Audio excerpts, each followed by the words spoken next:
What's up, spectators? Welcome back to another episode of Ace Attorney 6. We are currently talking about the possible whereabouts of Nana and who else could have left Inga's residence when he died. The only shoe prints to be found belong to my husband, Inga.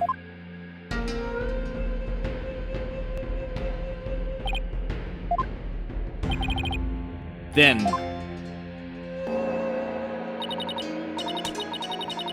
that's right, never did go into the tomb that day. Instead, she entered my husband's private quarters. How do you know? It's quite simple. Shoe prints were discovered in Inga's private quarters. Shoe prints that belonged to Nana. That's right. Edgeworth and I did see some shoe prints in there.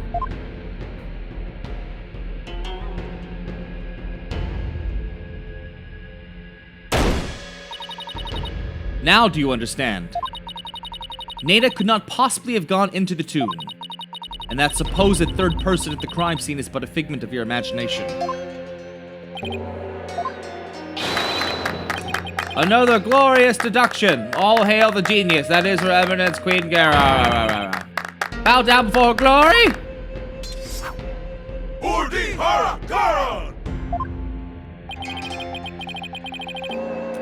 Could those guys fanboy any harder? I'm sure they could. But is it really true? Did Nana not go into the tomb?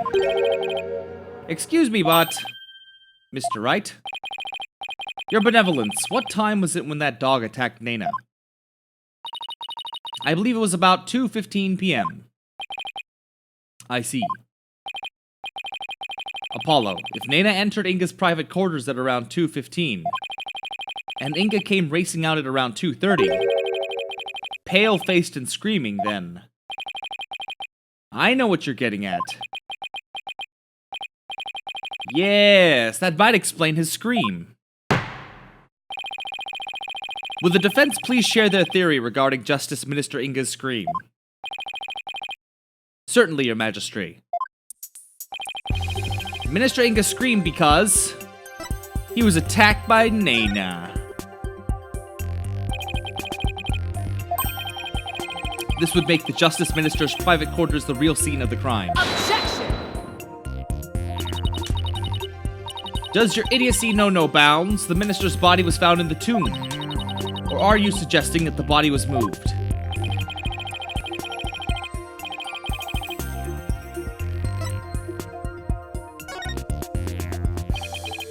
I'd say there's no way that the body was moved. After all, there was an awful lot of blood in the tomb. I understand that the scream was in reaction to Nana's attack, but Inga died in the tomb. We need to explain how those two realities could coincide. How are we supposed to do that?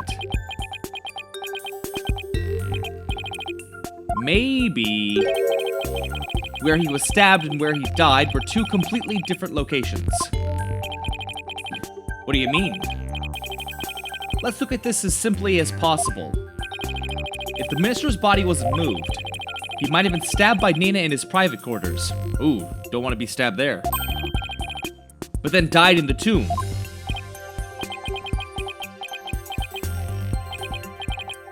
I see. On the one hand, that seems plausible, but on the other, it seems decidedly implausible. Sadmati, what is that fool babbling on about now? Is this a riddle from one of those fortune cookies Americans seem so fond of? Perhaps, but I believe he himself does not know what he means to say. In all likelihood, it was a poor attempt to confuse us. We should simply ignore him. Objection! I wasn't finished yet, so hold off on the analysis, would you?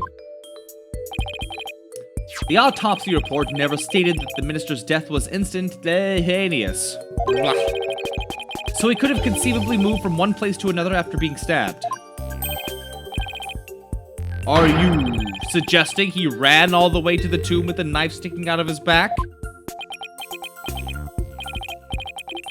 Well, yes, that's the gist of it. In short, Mr. Inga saw Nana with a knife. let out a scream, and when he turned his back to her to flee, and that's when he was stabbed from behind. Well, Your Majesty, does my theory hold water? Such insolence! How dare you bore me like this? You are a humorless moron spewing an endless stream of unamusing drivel.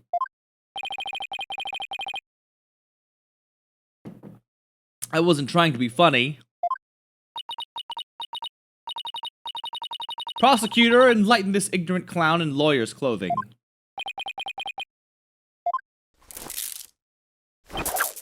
Ha.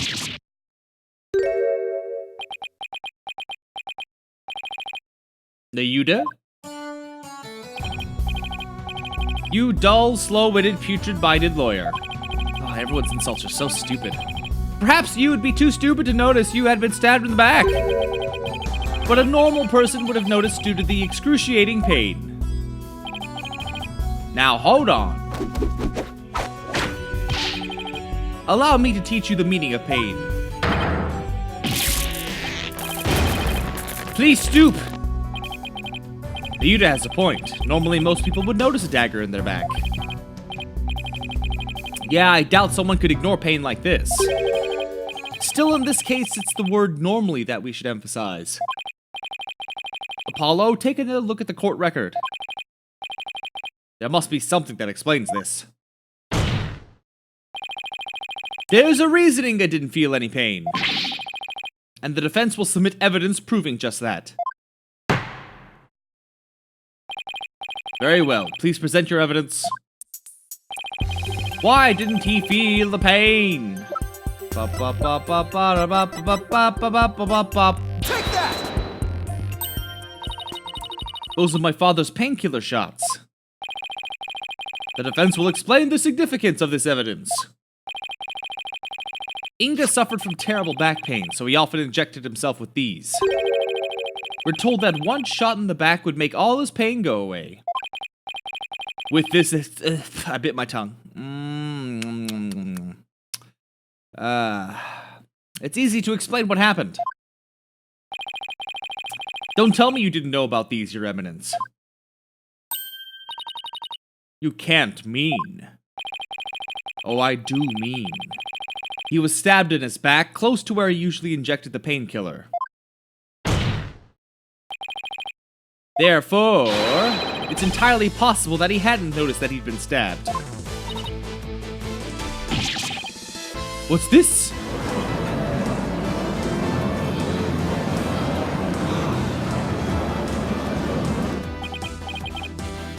Then, are you suggesting Justice Minister Inga really ran off with a knife protruding from his back?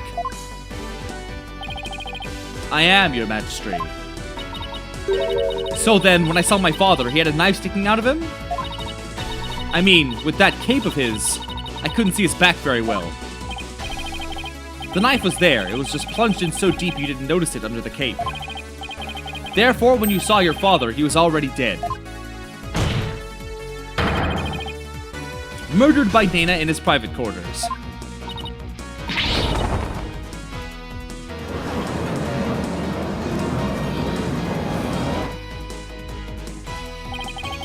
Holy Mother of Crying! Are we dealing with the living dead here? Well, technically he wasn't dead yet. I know it's hard to believe, but this is a plausible sequence of events.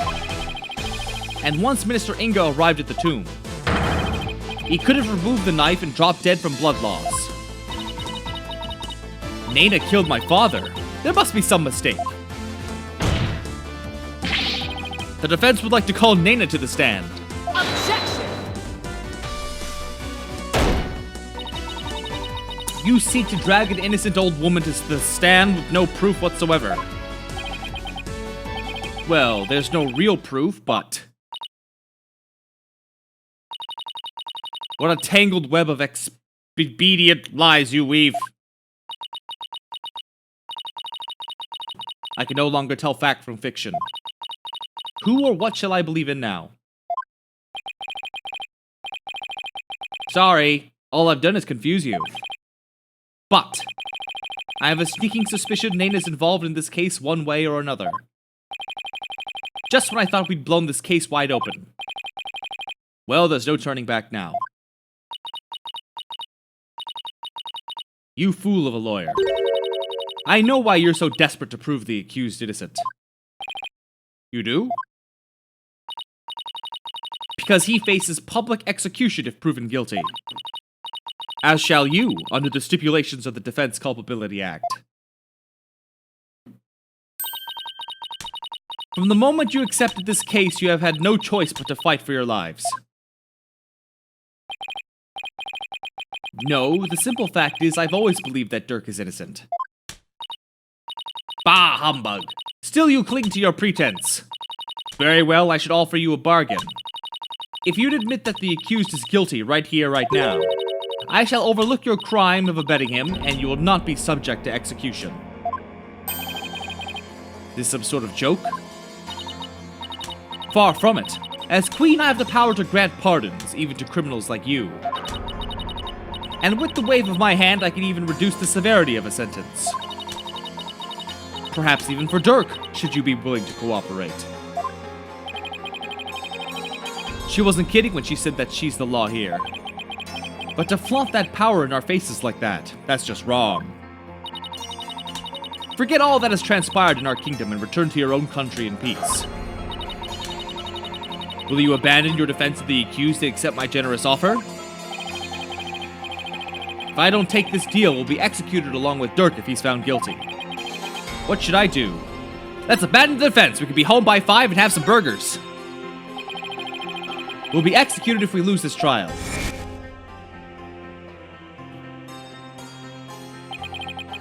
Poor Shrusi will lose her father.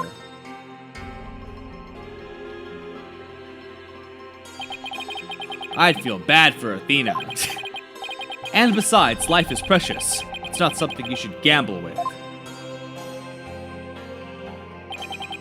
Still, I made a promise.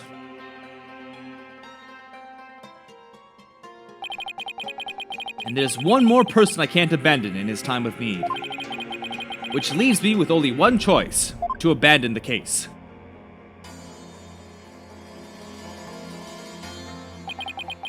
Nice try, Garen, but it looks like you don't know what justice is made of.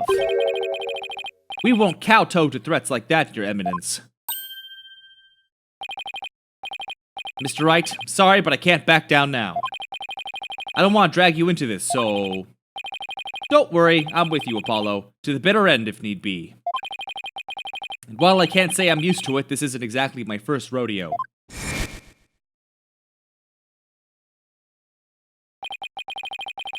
But if I'm found guilty, you'll get the death penalty too. Even knowing that, you still want to defend me.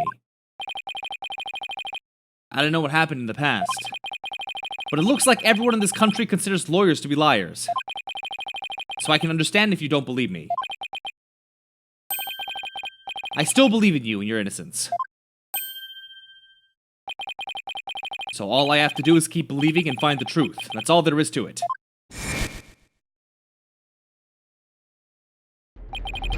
So keep on fighting, Apollo. You'll hear no objections from me.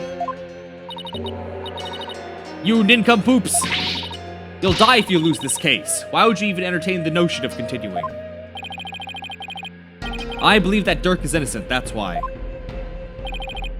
And besides, trials exist to give the truth a chance to get out into the open. You can't give up just because you're afraid of some punishment. Even if that punishment is death? Does that not frighten you? Who wouldn't be scared? I mean, just thinking about it. It makes me weak in the knees. But as a lawyer, I have a duty to protect my client. I can't just abandon that.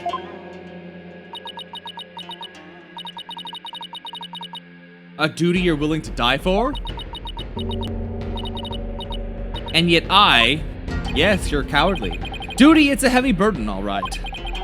Rafa looks like she's really struggling.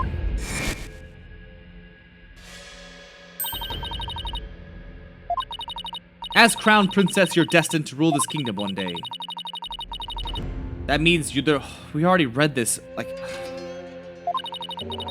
Things like how to keep your people happy and what's true and what is false, and most importantly, what role you play with therein. Uncapable task. Sorry, it's just really irritating when 10 minutes ago I read the exact same thing.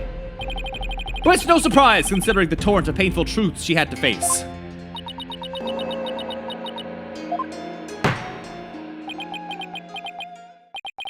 Very well then. If the defense is prepared to face the death sentence under the DCA, then I see no reason not to continue with the proceedings. But I must admit, I see no grounds for doubting the accused's guilt. Unless the defense has further evidence that would indicate a different suspect. Do we have anything like that? Well, do you have any new evidence you care to present? Or shall I have the executioner start his preparations?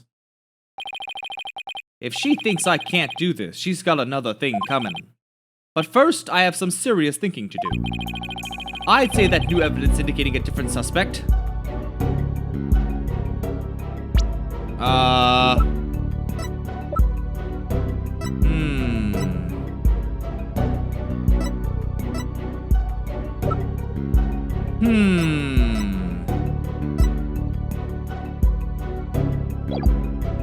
Interesting.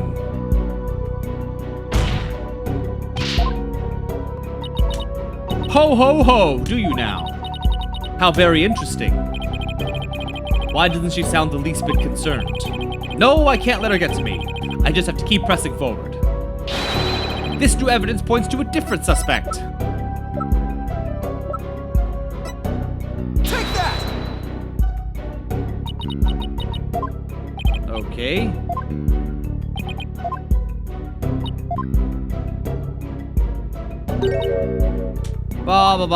Please just let me suffer my... Yes.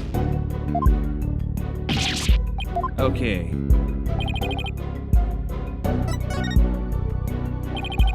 Such evidence does not exist. Just as I thought. I was so hoping you'd present meaningless evidence and allow me to claim your head. Glad I didn't walk headfirst into that one. But you did. So what now, Apollo? Unless we can prove that Nina killed Inga, this trial is over, and so are we. Isn't there still a way to get proof we need? Even without evidence? You know, a key means of obtaining testimony here in Kurain. Are you actually suggesting? It certainly won't be easy, but it's worth a try. Your Majesty, a crucial step in uncovering the truth behind this case is yet to be taken in this trial. But I'm positive that I can back up our claim with this one step. You mean you'll be able to prove that Nina killed Justice Minister Inga? And just how do you propose to do that? With the help of a certain someone. You need help? From someone? Thanks for being vague, Apollo. Well, I can't imagine who it could be. But I suppose I must ask. Whose help do you need? Bum bum bum bum bum bum. Take that! But that is... me? Here in Kurain, legal proceedings include the viewing of the victim's final moments, but that requires your benevolence's help. Such information is just as vital as any other piece of conclusive evidence. If you're right about this, Rafa's power should enable her to see the very moment Dana stabbed Inga. It'll be hard to watch your father's murder, but it's the only way to uncover the truth. Your benevolence, we need you and your power. You need me? Objection! Wretched simpleton, did you not see what ensued in the previous attempt? You'd only succeed in wasting more time. Or is it your goal to make her collapse again? Objection! The princess said she was prepared earlier. Besides, it's her duty as royal priestess. I'd say it's all up to her now. Am I prepared to fulfill my duty? Isn't a divination seance required at all trials anyway? If so, I imagine there'd be a problem with handing down a verdict without one. Indeed, it would be problematic. Under Kuraini's law, a seance must be conducted before a verdict can be rendered. Such insolence!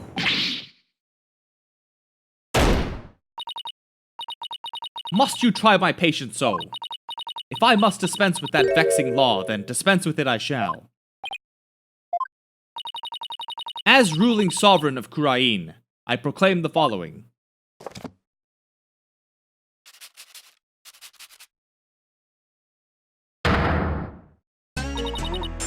Henceforth, the divination seance shall be optional.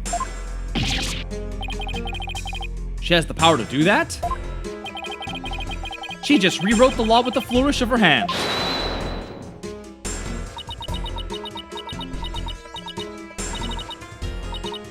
Mother, I do not wish for the trial to end like this. It is as the defense said. I must not neglect my duty simply because I am afraid. I shall go through it.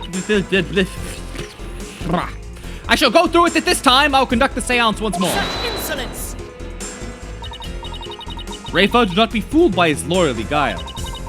You are not prepared to witness your father's death. But Hornhead needs my help. Rafa, did you not tell me earlier? Did you not tell me you were prepared? But despite your grandiose posturing, you collapsed in a most piteous fashion. Even worse, you have erred in your insights of late. For has not the barbed one there overturned them more than once? You cannot be trusted to keep your word, nor can you reveal the truth through your insights. So I say to you, begone! This sacred hall of justice has no need for such a worthless royal priestess. Worthless?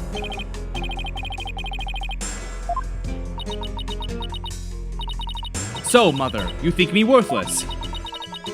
Objection!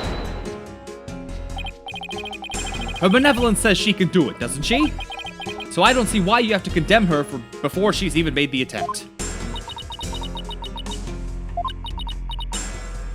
Very well, Horn Devil. If you really are so bent on having a seance, I shall give my consent. And with this, I'm gonna have to end this video here, so stay tuned tomorrow for the next episode, and thanks for watching. Bye-bye!